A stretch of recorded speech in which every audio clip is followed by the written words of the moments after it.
Hey everybody, welcome to Bearcat Insider.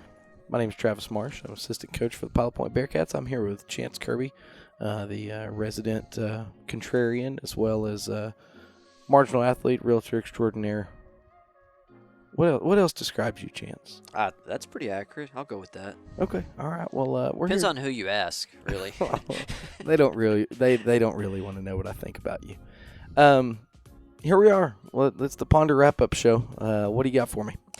Well, I thought we'd just kind of go over an overview first. How do you feel this morning? I always like to ask you that every show. You know, I feel good, and about the only reason I feel good is because we won. Okay. Which is better than losing. Yes. You know, my personal belief, there's no such thing as an ugly win.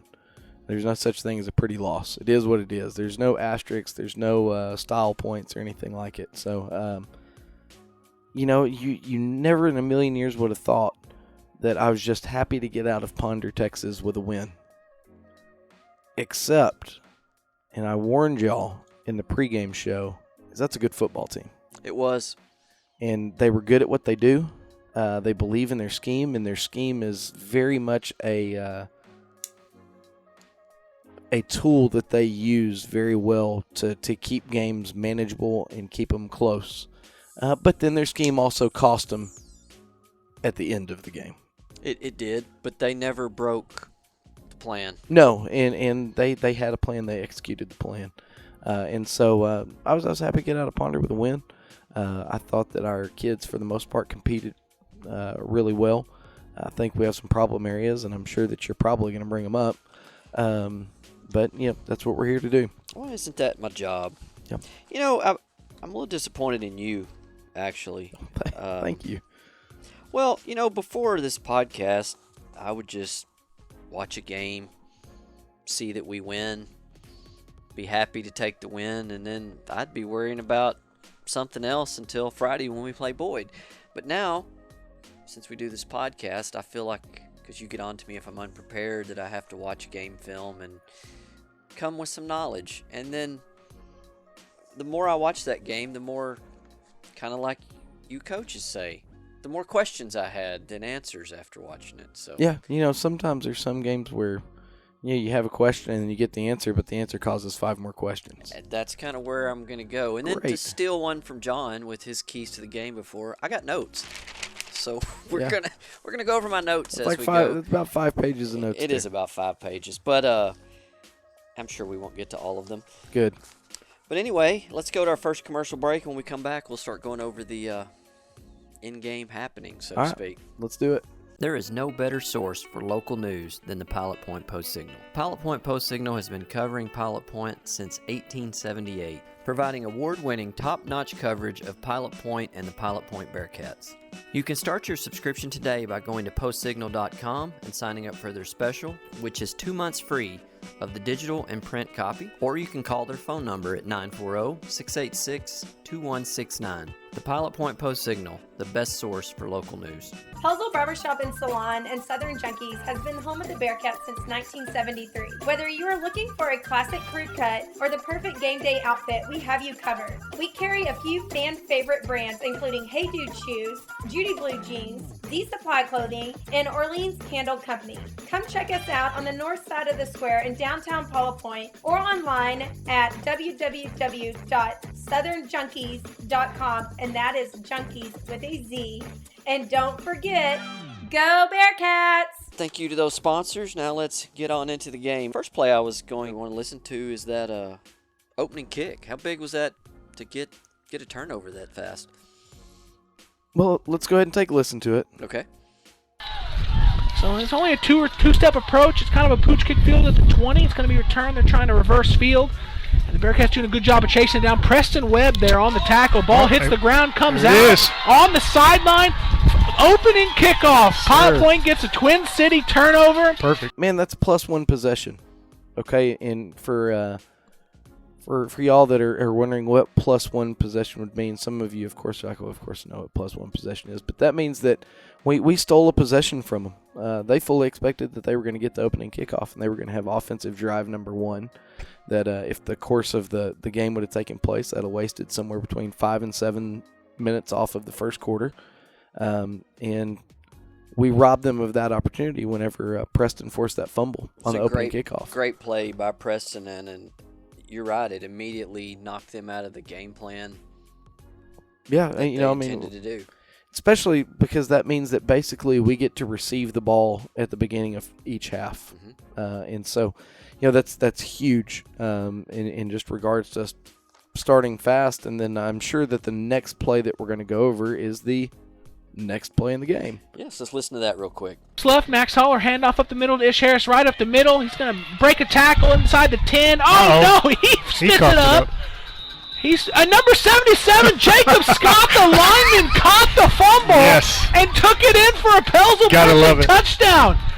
Oh, that is a dream. And what a dream come true. That is, speaking of a night for linemen. They're talking about some things. I don't know what there's to talk about. It seemed very clear to me.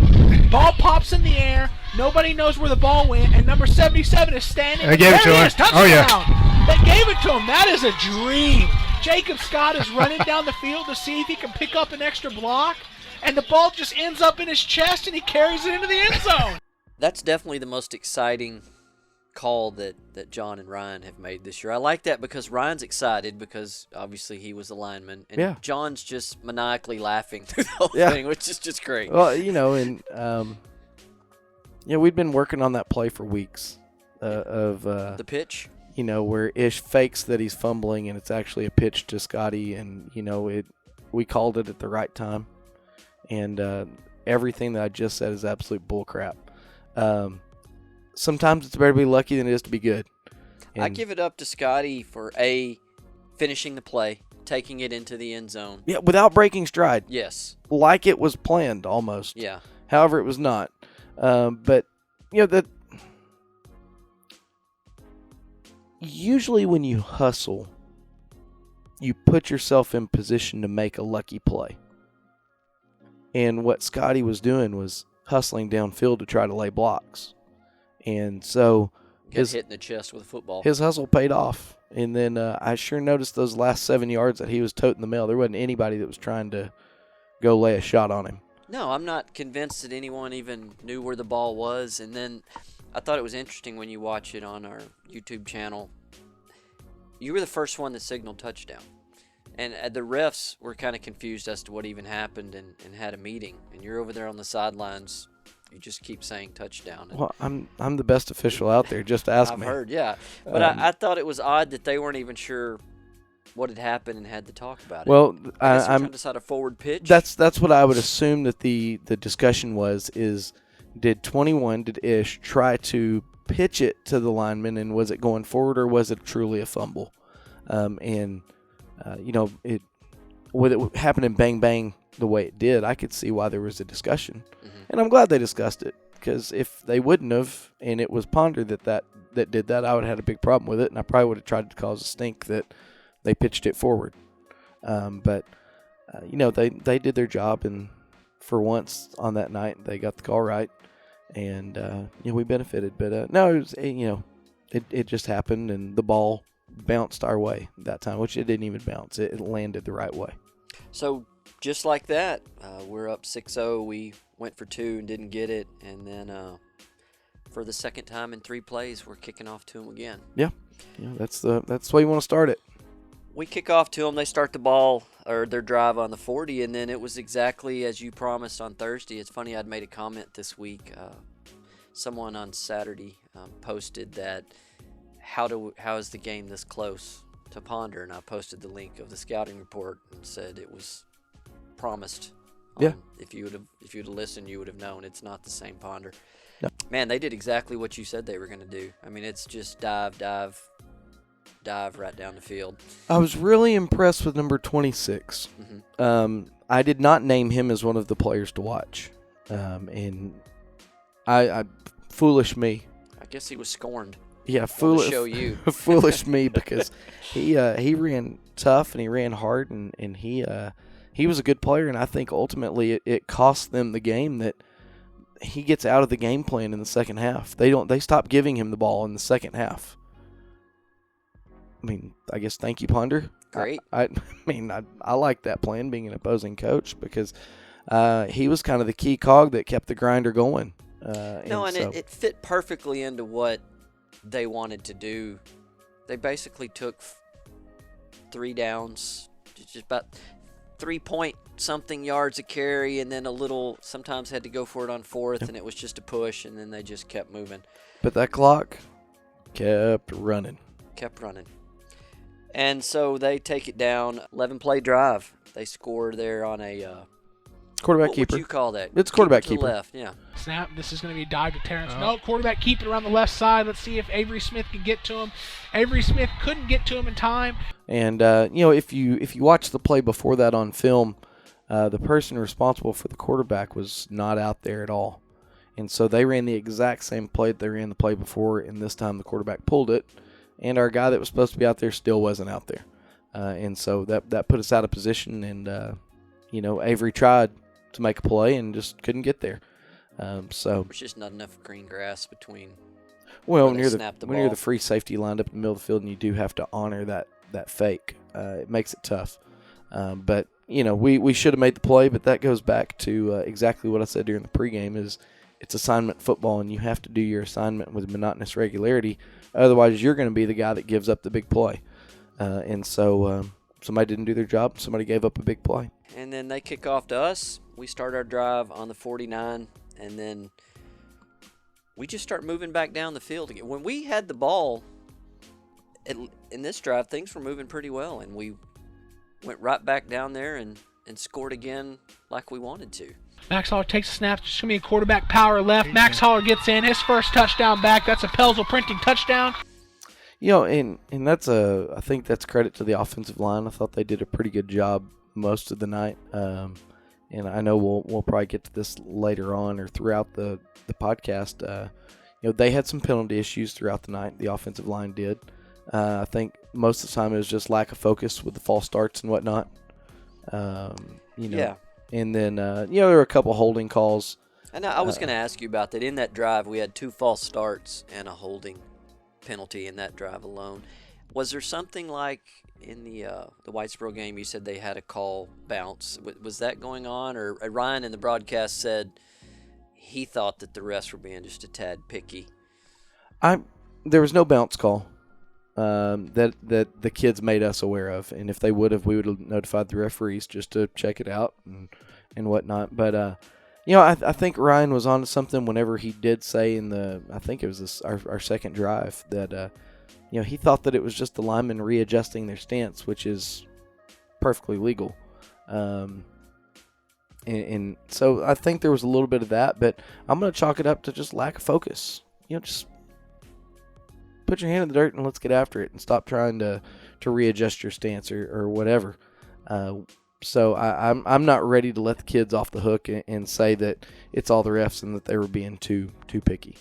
The hold that was on that drive, it was kind of a ticky-tack holding call. But, if the referee saw it, it's hard to go against it. Is that when you try to correct kids and talk about penalties, and we were penalized a lot that game, is 11-1. Is that what you tell them, it's focus, and is that how you sell it to them? Well, it's focus, and then you also, and this is much more of a basketball thing, but it's still something you have to go over with football kids, is you're at the mercy of what the referees decide they want to focus on that game. And there's some games where a pass interference call, is way more lenient. And then the next crew, they are extremely tight on how they call pass interference. And you have to adjust your style of play to what the referees allow you to get away with. And this crew called it pretty tight on the Bearcats, and they seem to be pretty non-existent on the Ponder Lions with the 11-1 split. False starts, I don't think there's an excuse, but I find it very hard to believe that with the style of offense that they run, that they held more than one time. So makes sense. Take for what it is, I guess. At least the Big 12 can't find me for talking bad about officials.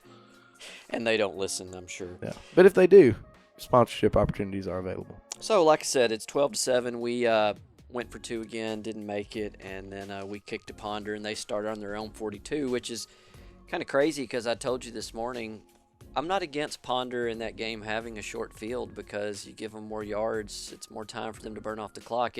It's weird how their offense made you rethink some truths about football that you think that you understand going in. Well, you'd want to, under normal circumstances, you kick it deep, you pin them deep, and then you force them to drive a long field. With the success that Ponder was having, which was, converting 3rd and 2s and 4th and 1s, I don't know that I'd want to give them a long field just exactly to the point that you were saying, is that just gives them more of an opportunity to burn up clock. And so, it does that. An offense like that challenges a lot of the conventional truths and conventional thoughts that people have about football. I agree, and that's what I thought was so interesting about it, is that I'm sitting there questioning things that normally I wouldn't question if it's a normal, and you're looking at the clock in the second quarter worrying about how quick half is going to get here. Are we going to have enough time? Which that's what they did. They drove right down the field. They scored a 13-play drive, burned up 8 minutes and 45 seconds. Yeah, I believe it. I spent most of my night looking at the scoreboard, not to look at the score because I definitely didn't want to look at that. I was sitting there watching the clock thinking, man, come on, guys, we need the ball back. We need the ball back. And they did a fantastic job of executing their game plan and playing keep away from our offense. Which that, we'll listen to that touchdown real quick. It was a 2-yard run on a 4th down. It was a big play. I mean, had we stopped them, that could have been a Well, if you look at the things leading up to it, I do believe we had them at 4th and it was either 4th and 7 or 4th and goal from the 7 or 3rd and goal from the 7, and we got a offsides penalty, I do believe. It was half the distance. It was half the distance, and that that goes from they aren't a very good 3rd and 7, 4th and 7 team. Yeah. But they're a real good 3rd and 3, 4th and 3 team. Yeah. Because then all the options are on the table. And so, let's have a listen to that play. Quarterback under center. It is going to be a quarterback dive left-hand side, and he's going to get in pretty easily. That's number 10, Terrence Clark. And then after that score, they didn't miss the extra point. It actually didn't have enough height. I mean, they kicked it and it was in line. It just how tall is the goalpost? 10 feet? 10 feet. So it was about 9.5 feet. Yeah, on the way down. Just straight up. So if you're a Madden player, so any of our kids that listen, I know Ish, he's one of our wonderful podcast listeners. They hit the A button too early. Okay. And so the power meter wasn't all the way up, and that's just what happens. So 12 Ponder. I'm sorry, 13-12 Ponder. 13-12 Ponder. Yes. So we get the ball, and then it's playing into our hands the way we want it because they burn up 8 minutes and 45 seconds. I didn't make a note on how much time is left, but due to the +1 we talked about on the kickoff, we go down there and score, finish the half, then we're going to get the kick in the second half, and then we put them behind, which goes against their entire offensive plan. It can change the whole dynamic. I do believe it was 2 minutes and 9 seconds. Okay. And so it's pretty exact for a guess. That's, I'm going to go with you. It's as an offensive-minded team or in that offensive-minded sequence of the game, given what they do offensively, it's perfect for us because, if we give them the ball back, they're not built for a 1 minute drive. No. And so I don't think they're built for being behind. No, they're not. And they're not. And that's because of their inability to throw the ball effectively. I mean, they can throw the ball. We saw it, but they're not effective throwing the football. I promise you that I would not want to be down 10 points to them. No. They're a good enough football team at just grinding the clock down that if you give them a lead, they're going to be hard pressed to relinquish it. I think Ryan said in the broadcast the only thing that Ponder did fast was run from the huddle to the line. Yes. Other than that, everything was slow-mo. Yeah, and the quarterback ran pretty quickly from field to offensive play caller back to huddle. He was pretty quick about that. I was impressed. I thought he was going to get pretty tired doing it. Yeah. So what'd you say? It was 2-0 what? 209. Okay.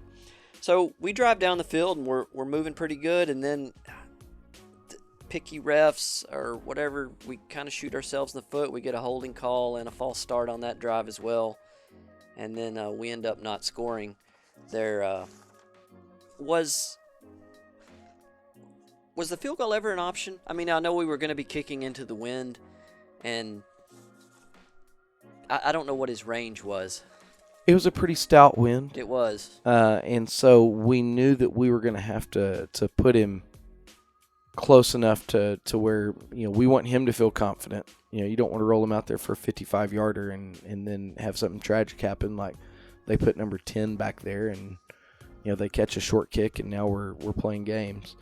We knew we were going to have to get really close, and we never felt like we were in a comfortable enough position to kick it. Kind of what we thought is, I think just tossing it around, we thought that if we got to the 23-yard line, it was going to be, 13-yard line was kind of our deal. That's a 30-yard field goal.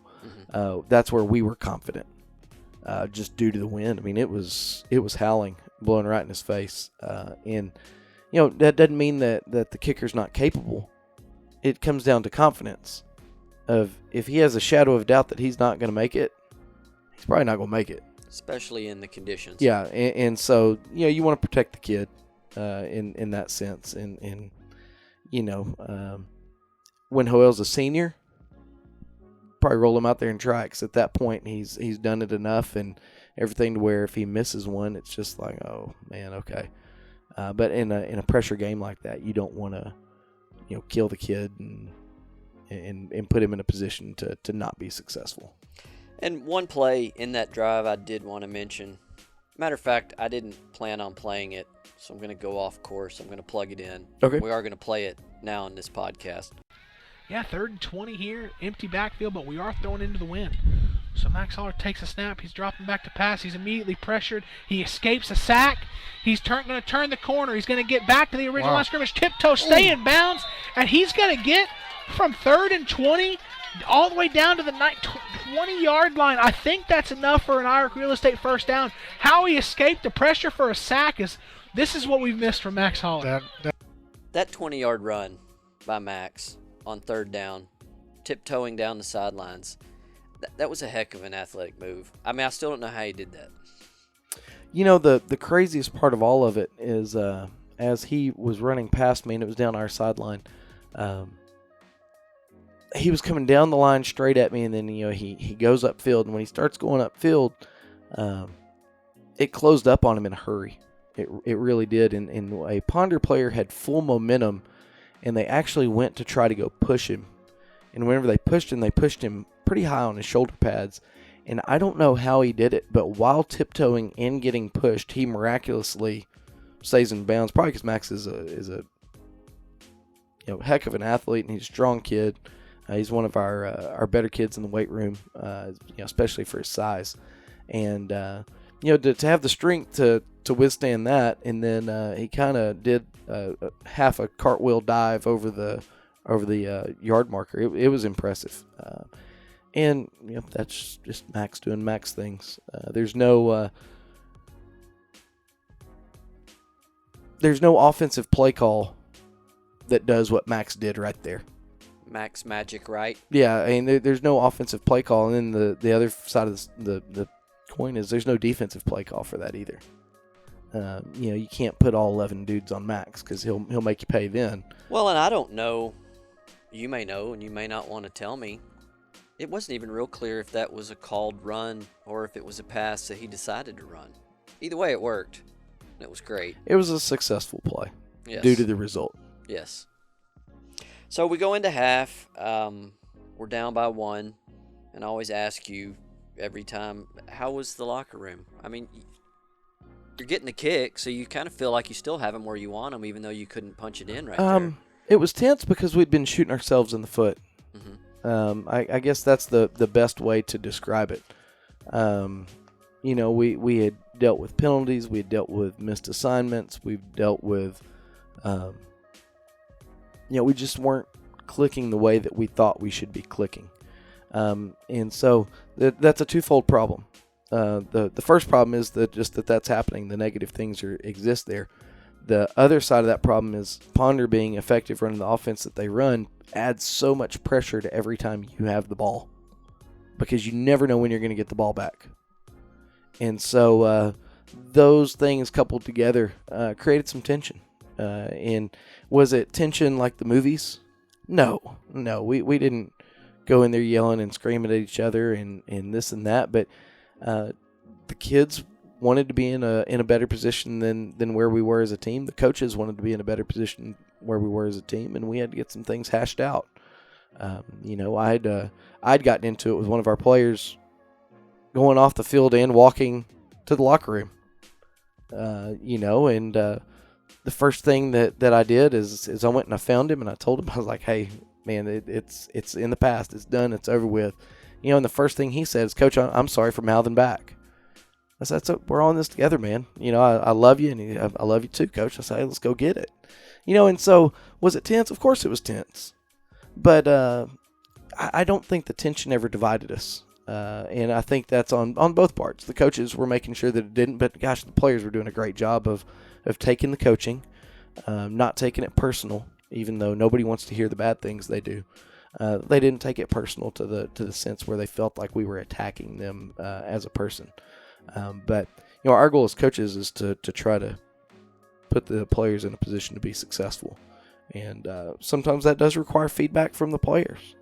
And so, is that how you feel in this podcast? Do you feel like every post game, if it's close, or last week, that I come in here to tell you all the bad things you do? Yeah, I take it personal though. I take it personal. That's why I was intentionally slower texting you back all week. Yeah. All right, then. Well, let's go take another break, and then we'll come back out and kick off for this third quarter. Bearcat fans, one thing that I love about walking into the field house is looking at all the old pictures that you have from years past and being able to relive the history of those great teams and great players. And I love walking through with my sons and showing them a picture and saying, man, look at that guy, and telling them a story about a great play. And you can have the same opportunity to do that with your family by using Ashley Marsh Photography to capture your family's great memories. Seeing those pictures of your family will allow you to talk to your kids or your grandkids and tell great stories about things that you've done or things that you've seen or just funny memories that you might have.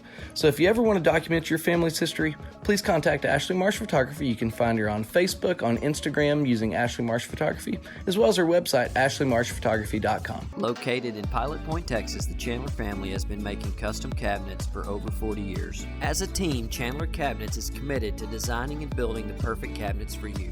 They will make the process comfortable and stress-free by personally guaranteeing a superior product built on the standard of superior craftsmanship and immaculate customer satisfaction. From concept to completion, perfect form and function. Chandler Cabinets is an award-winning company with a reputation for consistent innovation at the highest level of design. You can find more information on Chandler Cabinets at chandlercabinets.net or on their Facebook page, Chandler Cabinets. Chandler Cabinets, 40 years of excellence. Since 1983, the Scott Walker Insurance Agency has been covering the insurance needs of Pilot Point. Regardless of what that need may be, they have you covered, offering homeowners, auto, life, farm and ranch, and commercial. Give them a call at 940-686-2692. That's Germania Insurance, the Scott Walker Insurance Agency, located just north of the town square at 211 Scott Lane in Pilot Point, Texas. Scott Walker Insurance Agency, always there to help.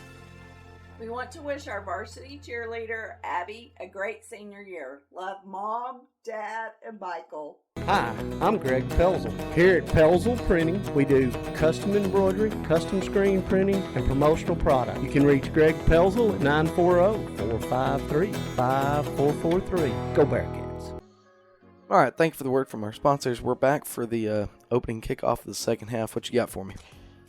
Well, we're going to have to start with the opening kick on the second half. Me being a Pilot Point homer, I was absolutely convinced that the ref hadn't blown his whistle. So I went back to our YouTube channel, looked it up because I knew we had field mics. I'll be dang if he didn't blow the whistle, and so then I had to accept the fact that it may have been something we did wrong. There seemed to be a lot of confusion on our side personnel-wise, or everyone looked to be chatting with each other. looking the other way even to some degree, and then lo and behold, there comes the ball. Back deep to receive. Pottle Point only has 2 guys back deep to receive. It looks like it's going to be Avery Smith and Max Holler back deep. And then, surprise on side to start. The Bearcats weren't even ready. Looks like Ponder got it. Going back out to the field, the last thing that we talked about before we left the locker room was that they were going to kick an onside kick. Okay, and so they'd done it at every level, 7th grade, 8th grade, JV, onside kick. We tell the kids, we're lined up with our hands team. Only problem is there's 10 of us because one individual is on the sideline. Well, at some point in the confusion of trying to get a kid out there, everybody loses track of the whistle because I thought that they didn't blow the whistle. I didn't remember hearing one. Well, it's because I was too busy trying to figure out where the 11th guy was, not number 11, where the 11th individual was, and he was standing right beside me. And so trying to get him out on the field, and then all the people on the field are trying to get him lined up correctly. And so, again, lack of focus, lack of, just lack of focus, lack of paying attention. It's a domino. And so one person's missing, and then other people are having to get him lined up. And so the deficiency created by one person's lack of focus creates a deficiency on someone else. That means we turn the ball over. It's a whole chain of events, like we talked about last week. Had they not noticed he wasn't on the field, they may have all been looking at the ball and recovered it. It wouldn't have mattered. Yeah. Who cares? We can recover it with 10 people. Yes. But since the 11th man ran out on the field late and caused a commotion amongst the players, I think that started the chain effect of what was going on and what was wrong. Well, the biggest issue with that I felt, so I have no doubt you guys felt, there goes our +1 that we talked about, that we got on the open game. But now Ponder gets the ball again, and they have the lead. Here goes the clock. Yeah. Now, the defense has been interesting all year. It seems like you give Coach Freeze a half to figure out what the team is doing. He's going to go in there and come up with something to completely change the game, which he did again. Things started turning around. Look like. I'll throw it out there. 46 total yards for the second half. I didn't even look. 46. I didn't even look. Okay. Well, I'm glad you looked. But it looked to me like my uneducated fan, we just threw everybody in the box and said, if you're not going to pass, we dare you to pass. And if you're not going to pass, we're going to all be stacked right here to shut you down. Yeah, no, he made great adjustments. It wasn't exactly how you just said it, but it was, the adjustments were made. The philosophy going into the second half was. I hope is never exactly like I say it. If so, football would be a much simpler game. Yeah. But he made a really good adjustment to kind of address some of the deficiencies that we had in the second half, and he's done kind of what we've been doing, which is, we fix it at halftime. And is this 2 weeks in a row of a second half shutout? I can't remember. I did what you asked me to do, and I forgot about the Whitesboro It's game. not, yes, because I was already looking back to whoever we played before Whitesboro. I'd already forgotten that Whitesboro even happened. Well, what I want to point that drive out. Yeah, They got the onside kick. They start on hour 48, and this is what they go. 26 goes 1 yard, 26 goes 4 yards, number 10 goes 6, 26 goes 0 yards, and then they throw their first pass of the game. Yes. Snap, rolling out pass, they're throwing it, and there it is, wide open. Dropped it. But, this is what I saw pregame. The quarterback floats the ball up there, not really much of an arm, throws it into the wind. It hangs up there forever. Dimitri Stowers had to stop, turn around, and come back. Ball got into his hands, and Ashton Kirby was able to get there and literally swatted the ball right out of his hands. Incomplete. Which I think another reason they may not like to throw is everything about it looked awkward. The quarterback rolled out. He looked okay, but the guy running the route, and once the ball got in the air, it just looked all awkward to me. Like, it's obvious they don't practice it a lot. Well, it's not a focal point of their offense. That's not where they're going to make their hay. And so, they just have a limited passing game. And it showed throughout the game. I don't think they had a completion. No, I don't remember one. And what made me also happy about that, it was incomplete to stop the clock. Thank God. That's the best thing ever. But it was a busted coverage, is what it was, and thankfully we had a kid get back, and he kind of recognized what was going on, and he covered up somebody else's blunder, and I think he got enough of the ball to kind of knock it out of the guy's hands. I don't know if, from my vantage point, and even on film, it's hard to tell. But all I know is that he was in the area code and he swiped his hand and the ball fell out. So I'm going to assume that he influenced it some kind of way. But I'm just glad that the hustle was there to account for another person's mistake. And then on this same drive, this was an interesting drive to me because of the defensive adjustments that I feel like we made in the at halftime. The play following that, we had put after that incomplete pass. This was Ponder's first 3rd and long of the game, and they went 10 yards, but 84 had a holding penalty, which came back. But then they did drive it down. We had them on a 3rd and long again, and then we stopped them, but unfortunately we had another untimely penalty and personal foul. And then they start moving again. Biggest play of the game then, now as we move forward, it's the accumulation of an 8-minute drive, but incomplete pass to the end zone that they don't get, turnover on downs. Full house formation for Ponder. Snap, Like roll out left, pressure, throw in deep into the end zone. Make a play. And there we go. Great play there by number 7, I believe. And that was a heck of a play by the safety. I don't know if number 33 or whatever number it was going to catch it or not. You have no idea. I'm happy he never had the opportunity to figure it out because, our safety got over there and knocked the ball out. And, TK did a good job of being in the right spot at the right time and made a timely play. And so, that's just if you force them into a passing situation, that means you're doing your job defensively. And so we forced them into 2 passes on that drive. And with the penalties and whatnot, that again just comes down to focus and keeping your cool in that sense of. I think I heard the excuse of, well, they did it first. Well, the referees always see the second. It happens so much it's cliche.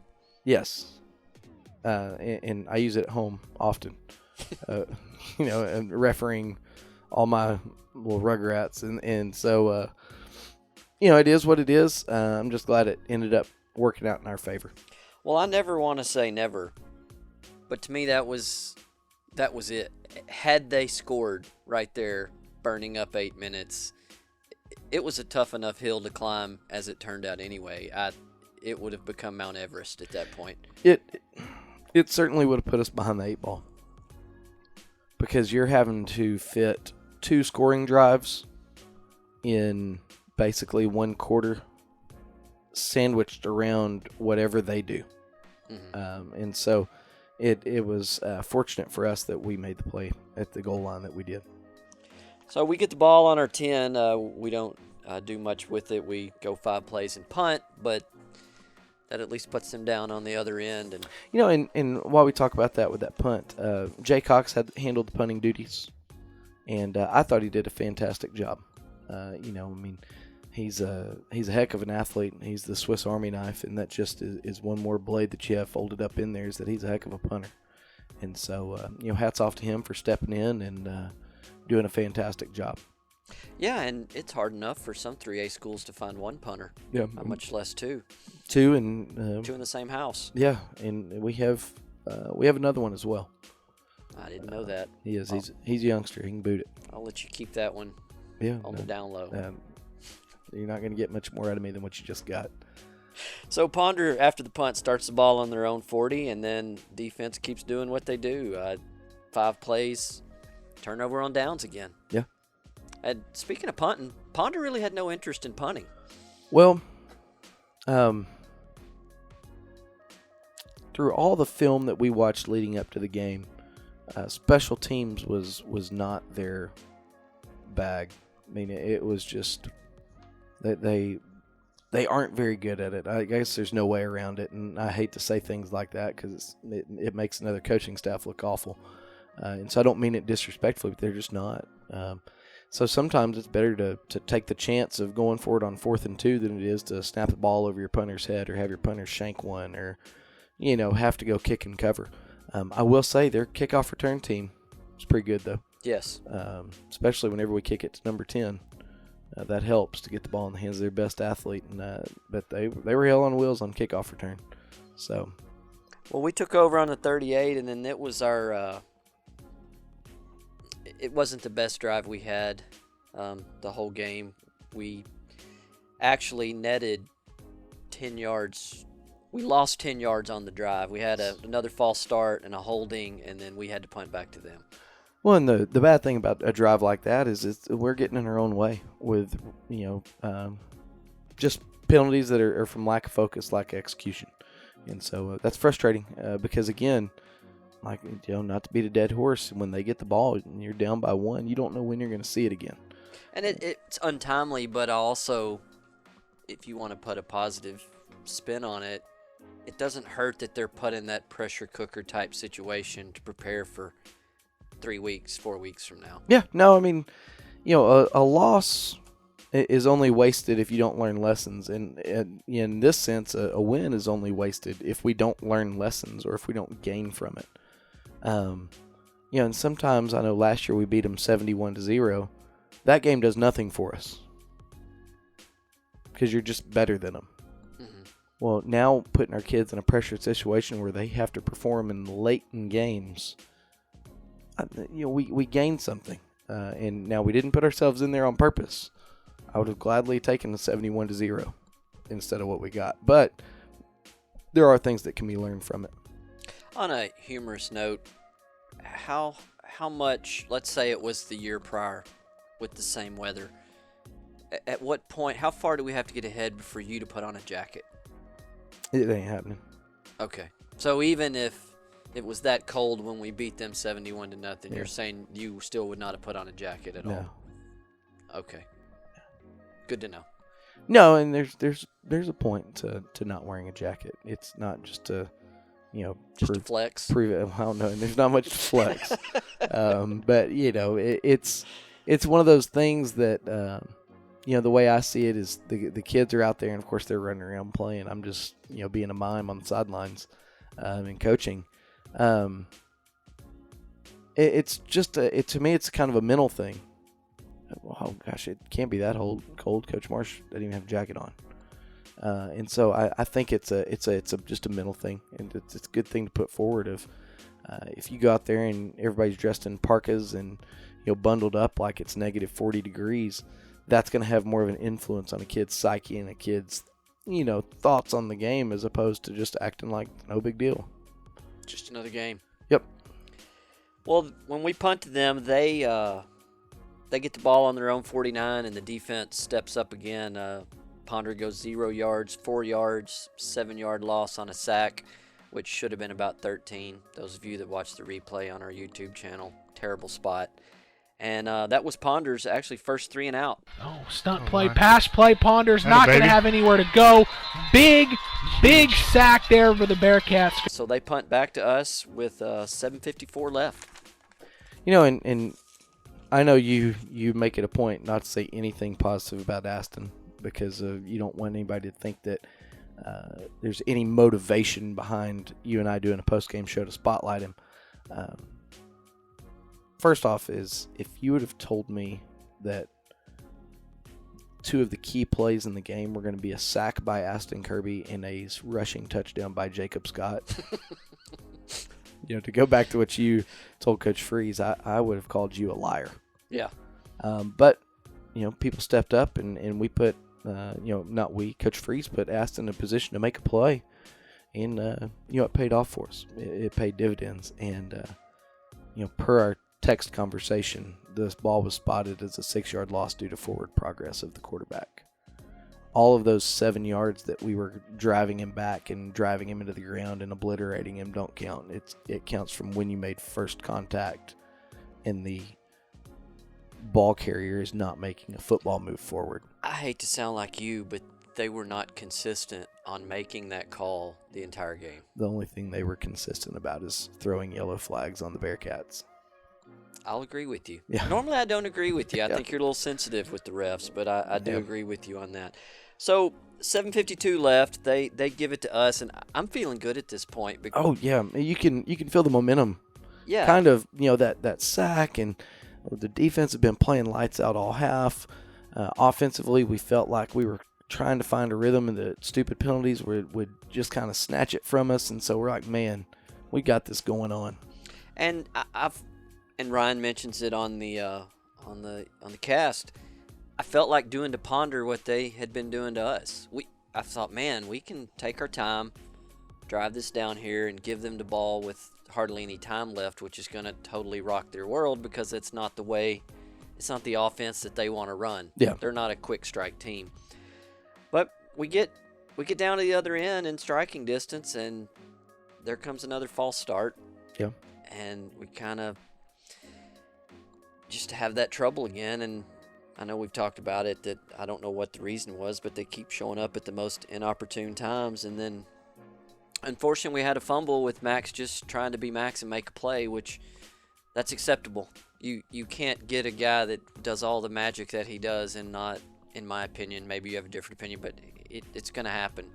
Well, if you watch the game film, and I don't know because I haven't asked Max, you could make a case that the ball actually gets hit out of Max's hand by his lead blocker making the block, and then the ball went off of that person's either their elbow or their head or something. But for whatever reason, Max has to secure the ball first and foremost. When you run as hard as Max does, and he doesn't shy away from contact, he's not. Of course, he'll try to make people miss in the open field, but the kid also understands when it's just time to. If it's a 6-yard play and that's what it's going to be, then I'm going to put my head down and I'm going to go get my 6 yards. He's got to secure the ball. I will never believe that fumbling is an acceptable risk just based off of a player's ability to make the big play. He's got to anticipate contact a little better than what he did. But I will say this. Nobody took that fumble harder than Max Holler. I don't recall him fumbling this year, though. I know that you're saying you still can't accept one, and I'm not trying to give him an out, but when you fumble in week 8 and that's your first fumble, he's not a habitual fumbler at all, and so but like I said, nobody's going to take that worse than Max. I think in his mind he thought he had sealed our fate a little bit, which I can understand that. But, he was kind of down by himself, and, he was down, kind of squatted down and head down. And, I just went over to him and told him, said, hey, man, you got to keep your head up. We love you and we believe in you, and we'll get a chance. And when it's your time, man, take the bull by the horns and let's go do it. And boy, did we get a chance. Defense steps it up again. Ponder on the 12-yard line. If you had to pick a time in the game and a drive in the game for the defense just to say we're done. We're done. It's over. We're going to take control. There's 4:45. They got the ball. They do what they want to do. It's 8 snaps. We should not have gotten the ball. I didn't even know it was 8 snaps. We shouldn't have got the ball back. Yeah, at 4:45, it's 8 snaps. And so if you look at some of your drive charts that you have, they go -1, 2 yards, Yep. -1, punt. Yep. Now, I want to go back to what you just said, that no one in the building felt worse than Max on that fumble. Yeah. I have a counterpoint to that. I'm going to say his parents felt worse.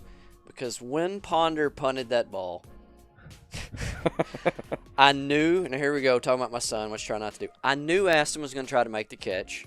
I knew he wouldn't let it go, because I just know that he always wants to catch it. And I also know he's not going to fair catch it. And exactly, and he refuses to fair catch.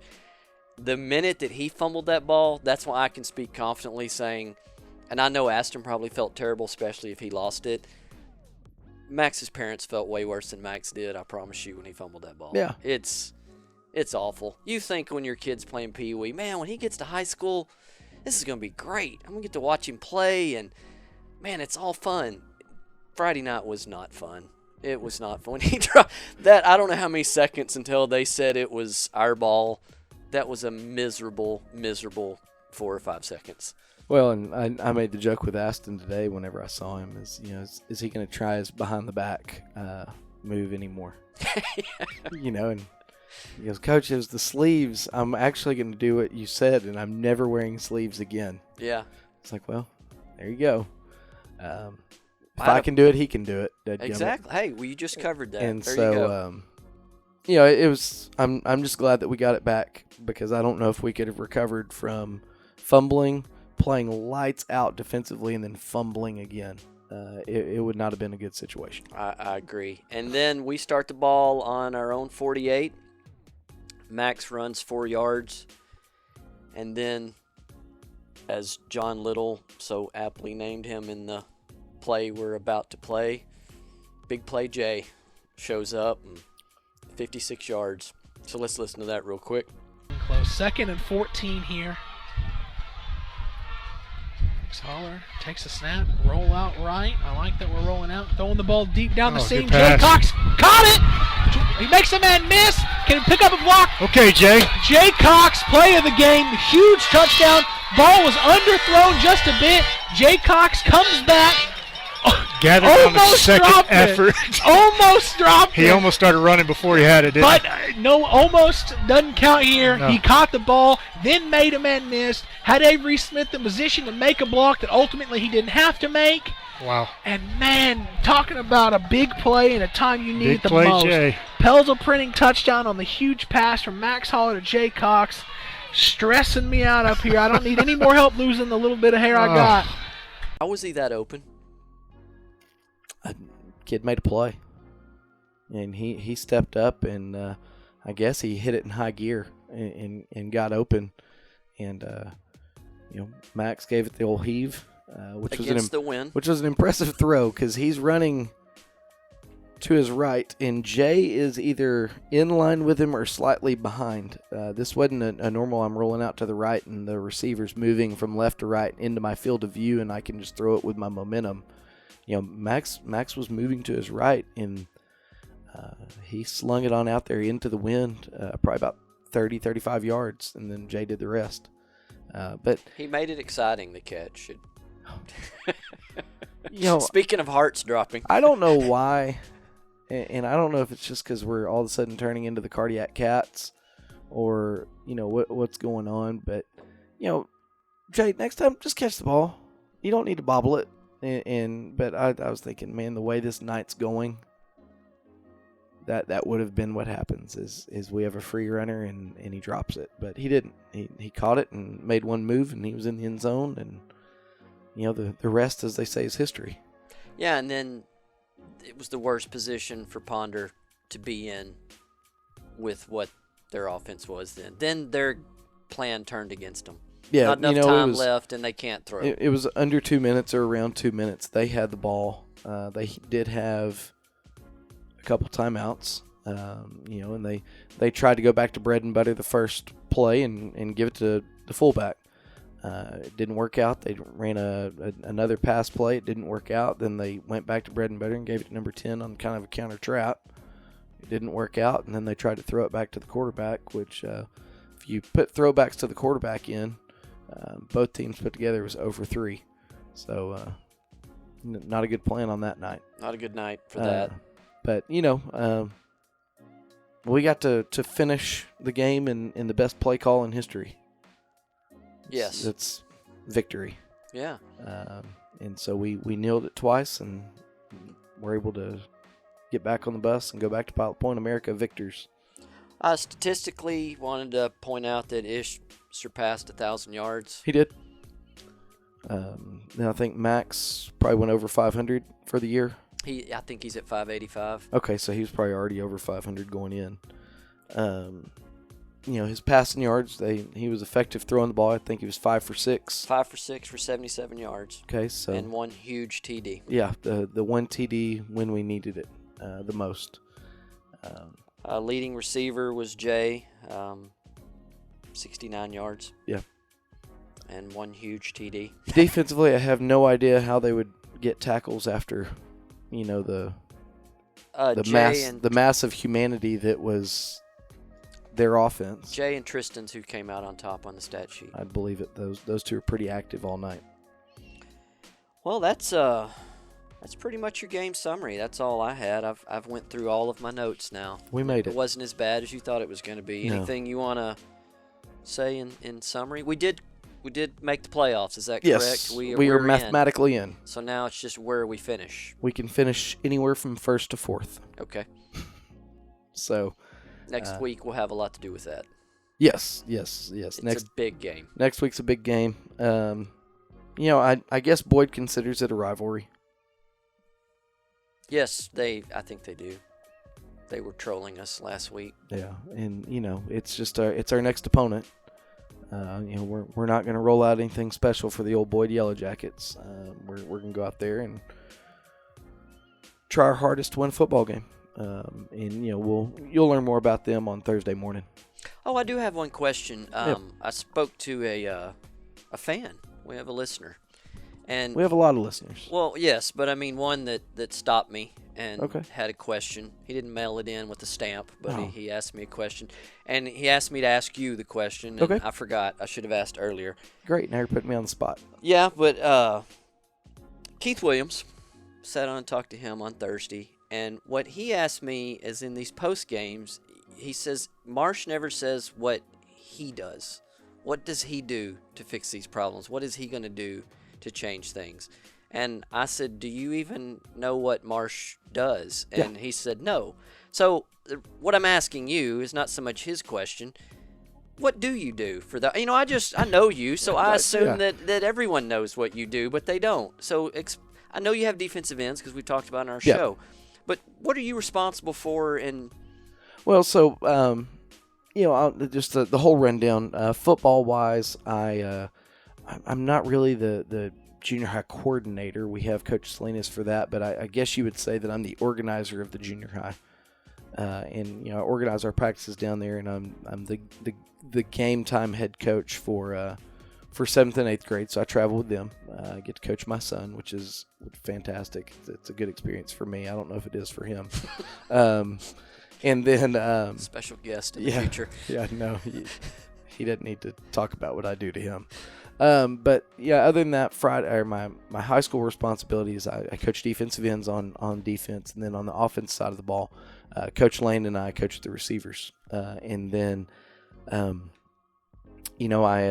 Friday nights I'm the signaler, along with 2 other guys. It just depends on who happens to be the hot signal that night.